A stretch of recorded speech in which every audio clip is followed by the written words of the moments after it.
के बीच US Congress के joint session में राष्ट्रपति जो बाइडेन की जीत पर मुहर लग गई।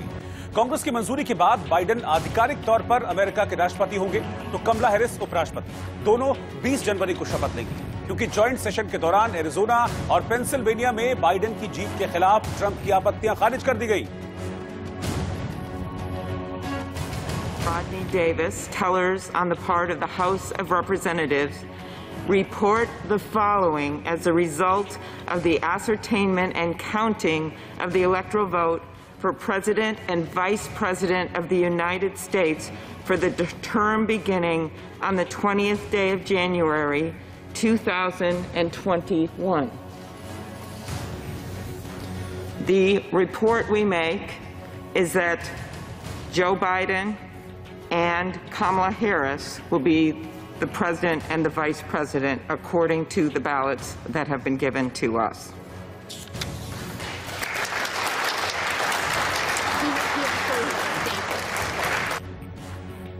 इसके बाद डोनाल्ड ट्रंप ने भी टकराव के तेवर छोड़ दिए। उन्होंने वादा किया कि 20 जनवरी को व्यवस्थित तरीके से सत्ता बाइडेन को सौंप दी जाएगी। उधर अमेरिका में बढ़ती हिंसा को देखते हुए ट्विटर, फेसबुक, इंस्टाग्राम, यूट्यूब ने एक्शन लिया। हर प्लेटफॉर्म पर डोनाल्ड ट्रंप के अकाउंट को लॉक कर दिया गया। चुनाव में गड़बड़ी के दावों वाली ट्वीट या पोस्ट हटा दिए गए। लेकिन वोटिंग के 64 दिन बाद जब अमेरिकी संसद बाइडेन की जीत पर मुहर लगाने में जुटी, तो अमेरिकी लोकतंत्र शर्मसार हो गया, क्योंकि ट्रंप के समर्थक दंगाइयों में तब्दील हो गए और संसद में घुस गए। इस दौरान उन्होंने तोड़फोड़ की और जमकर हिंसा की,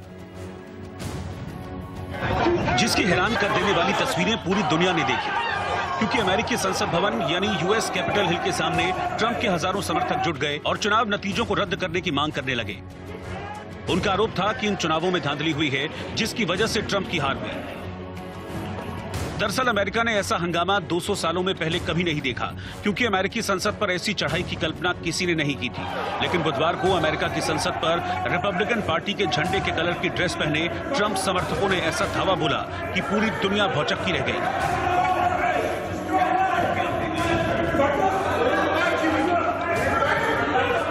हजारों की तादाद में ट्रंप समर्थक अमेरिकी संसद की सुरक्षा को धता बताते हुए कैपिटल बिल्डिंग में चढ़ गए और झंडे लहराते हुए नारेबाजी करने लगे।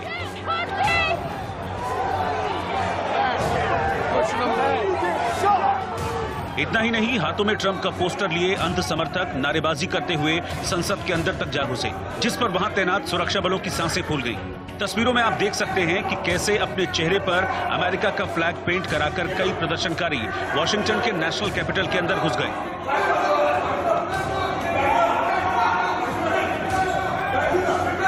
सीढ़ियों पर चढ़ते हुए प्रदर्शनकारियों को देख सुरक्षा बलों को पीछे हटना पड़ा। हालांकि इस दौरान एक सुरक्षाकर्मी बेकाबू प्रदर्शनकारियों को समझा रहा था और उन्हें पीछे हटने को कह रहा था, लेकिन हुड़दंगी नहीं माने और उल्टा उसे ही दौड़ाने लगे।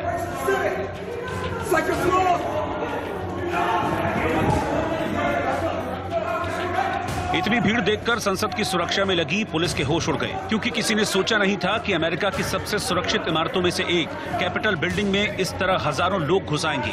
लेकिन ये सब हुआ और इसकी तस्वीरें पूरी दुनिया ने देखी।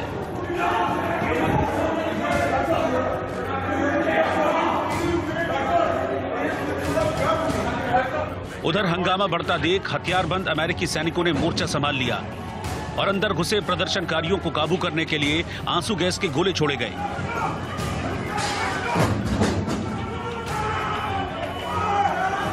हालांकि इतने पर भी संसद के अंदर काफी देर तक ट्रंप समर्थक और सुरक्षा बलों के बीच भिड़ंत होती रही, क्योंकि प्रदर्शनकारी पीछे हटने को तैयार ही नहीं थे। लिहाजा मजबूरन सुरक्षा कर्मियों को गोलियां चलानी पड़ी।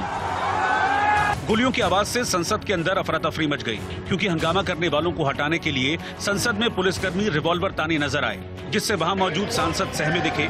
हालांकि इस बीच कई सांसदों को धीरे धीरे वहां से बाहर निकाला गया।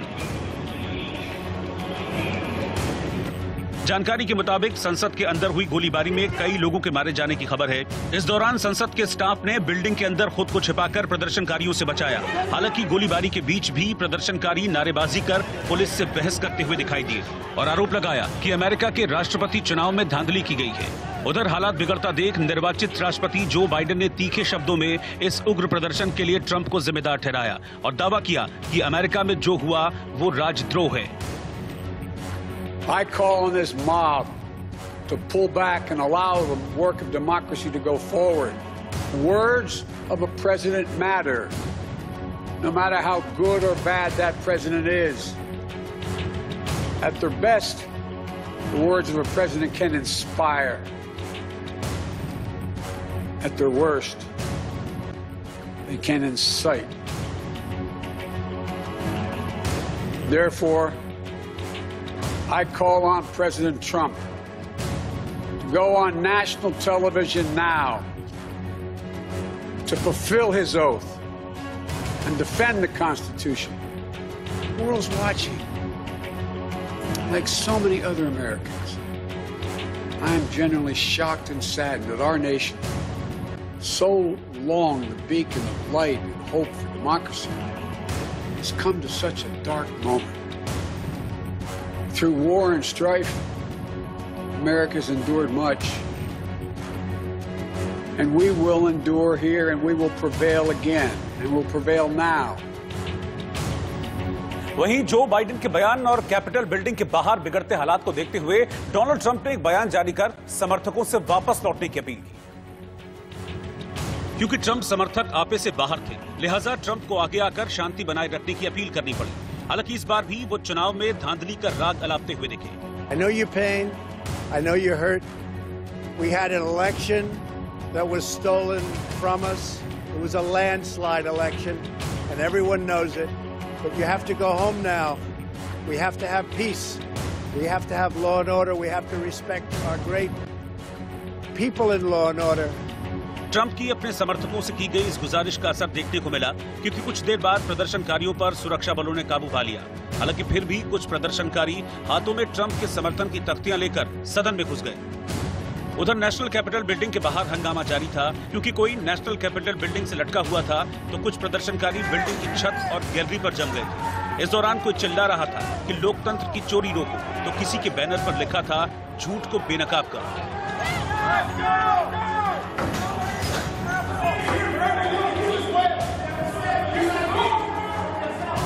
जिस जगह ये पूरा हंगामा हुआ, उसी जगह पर नए राष्ट्रपति का शपथ ग्रहण समारोह होना है। लेकिन इससे पहले ये उग्र प्रदर्शन अमेरिका के इतिहास में काले धब्बे जैसा है। इससे पहले अमेरिकी राष्ट्रपति चुनाव में तमाम तरह की उहापोह की स्थिति देखी गई। 3 नवंबर को राष्ट्रपति चुनाव हुए, जिसमें बाइडेन के जीतने की उम्मीद जताई गई। नतीजों में बाइडेन को जीत मिली, उन्हें 306 और ट्रंप को 232 वोट मिले। लेकिन ट्रंप ने आरोप लगाया कि चुनावों और गिनती में धांधली की गई है और कई राज्यों और सुप्रीम कोर्ट तक में ट्रंप ने केस दर्ज कराए। हालांकि ट्रंप की सारी अर्जियां सुप्रीम कोर्ट पे खारिज हो गई। लेकिन ट्रंप इशारों में हिंसा की धमकी देते रहे, जो आखिरकार हो ही गई। आरोप लग रहा है कि उन्होंने ही समर्थकों को भड़काया, जिसके कारण यह हिंसा हुई है। दरअसल अमेरिकी राष्ट्रपति डोनाल्ड ट्रंप ने बुधवार को एक रैली में राष्ट्रपति चुनाव में घपले का हवाला दिया और कैपिटल हिल की ओर मार्च करने की बात कही। इसी के बाद वॉशिंगटन की सड़कों पर ट्रंप के समर्थकों ने हंगामा शुरू कर दिया।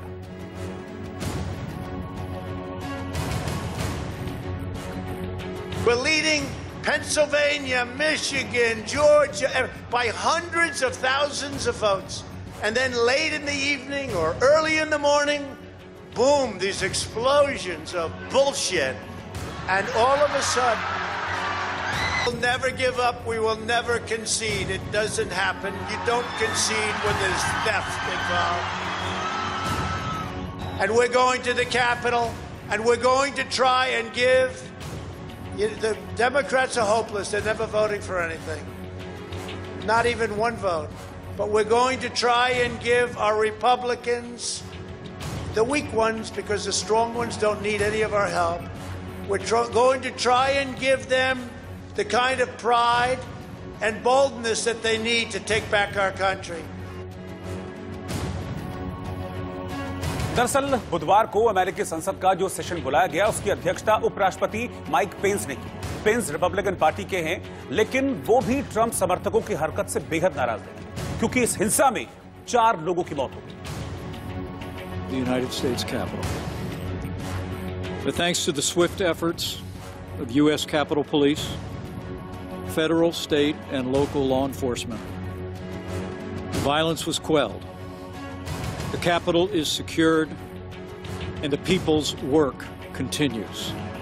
To those who wreaked havoc in our capital today, you did not win. Violence never wins. Freedom wins. And this is still the people's house. और इस बीच जब संसद फिर से शुरू हुई तो ट्रंप के सहयोगियों ने भी उन्हें जमकर खरी खोटी सुनाई और तंज कसते हुए कहा कि इस तरीके से विदाई के बारे में उन्होंने कभी सोचा भी नहीं था। Trump and I, we've had a hell of a journey. I hate it being this way. Oh my God, I hate it. From my point of view, he's been a consequential president. But today, first thing you'll see. All I can say is count me out. Enough is enough. I've tried to be helpful. But when this Wisconsin Supreme Court ruled 4-3 that they didn't violate the Constitution of Wisconsin. Trump की Republican party की सांसद केली लोफ्लेयर ने संसद में हुई घटना पर अफसोस जाहिर किया और इसे बेहद शर्मनाक बताया। This morning, I fully intended to object to the certification of the electoral votes. However, the events that have transpired today have forced me to reconsider, and I cannot now in good conscience object to the certification of these electors. The violence, the lawlessness, and siege of the halls of Congress are abhorrent and stand as a direct attack on the very institution my objection was intended to protect, the sanctity of the American democratic process. And I thank law enforcement for keeping us safe. I believe that there were last-minute changes to the November 2020 election process and serious irregularities that resulted in too many Americans losing confidence not only in the integrity of our elections, but in the power of the ballot as a tool of democracy. Too many Americans are frustrated at what they see as an unfair system. Nevertheless, there is no excuse for the events that took place in these chambers today, and I pray that America never suffers such a dark day again. Though the fate of this vote is clear, the future of the American people's faith in the core institution of this democracy remains uncertain. We as a body must turn our focus to protecting the integrity of our elections and restoring every American's faith that their voice and their vote matters. इस बीच America में भड़की हिंसा के बाद दुनिया भर के नेताओं ने चिंता जाहिर की है। प्रधानमंत्री मोदी ने भी सोशल मीडिया पोस्ट में लिखा, वॉशिंगटन डीसी में हुई हिंसा और दंगा फसाद से चिंतित हूं। सत्ता हस्तांतरण शांतिपूर्ण और तय प्रक्रिया के मुताबिक होना चाहिए। लोकतांत्रिक तरीकों पर गैर कानूनी प्रदर्शनों का असर नहीं पड़ना चाहिए। प्रधानमंत्री मोदी ने वेस्टर्न डेडिकेटेड फ्रेट कॉरिडोर का उद्घाटन किया। वेस्टर्न डेडिकेटेड फ्रेट कॉरिडोर के रेवाड़ी मदार सेक्शन का उद्घाटन किया। इस मौके पर उन्होंने कहा कि नए साल की शुरुआत के साथ ही आत्मनिर्भर भारत बनने की ओर कदम तेजी से बढ़ रहे हैं। भारत और इजराइल को डिफेंस सिस्टम में अपनी ताकत बढ़ाने में बड़ी कामयाबी मिली है। दोनों देशों ने जमीन से हवा में मार करने वाली मिसाइल का सफल परीक्षण किया। लद्दाख के विकास के लिए गृह मंत्री अमित शाह ने कमेटी बनाने का फैसला लिया है। गृह राज्य मंत्री जी किशन रेड्डी को इसकी जिम्मेदारी सौंपी गई है। उत्तराखंड में इंडियन एडवेंचर फाउंडेशन ने 12,500 फीट पर नेशनल लेवल ट्रैकिंग प्रोग्राम का आयोजन किया। इसमें कई राज्यों के ट्रैकर्स ने हिस्सा लिया। अमेरिका में कैपिटल बिल्डिंग पर डोनाल्ड ट्रंप के समर्थकों ने हमला कर दिया। हिंसा में 4 लोगों की मौत हो गई। इसके बाद वॉशिंगटन के मेयर ने 15 दिनों की इमरजेंसी का ऐलान कर दिया।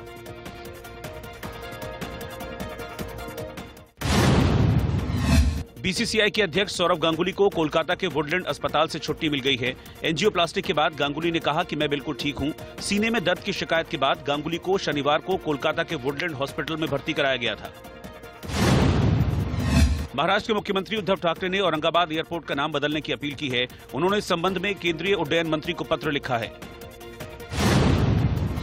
ब्रिटेन की जेल में बंद विकीलीक्स के संस्थापक जूलियन असांजे की जमानत याचिका कोर्ट ने खारिज कर दी। जूलियन जासूसी के आरोप के बाद 2019 में जेल भेजे गए थे और तब से वो जेल में ही बंद हैं। हांगकांग पुलिस ने बीजिंग द्वारा लागू किए गए राष्ट्रीय सुरक्षा कानून के तहत बड़ी कार्रवाई की है। इसके बाद हांगकांग के 53 पूर्व सांसदों और लोकतंत्र समर्थक नेताओं को गिरफ्तार कर लिया गया। फेसबुक ने पब्लिक पेज के लेआउट और ऑप्शंस को लेकर बड़ा बदलाव किया है। अब किसी भी पब्लिक पेज पर यूजर्स को लाइक्स की जगह फॉलोअर्स का ऑप्शन आएगा।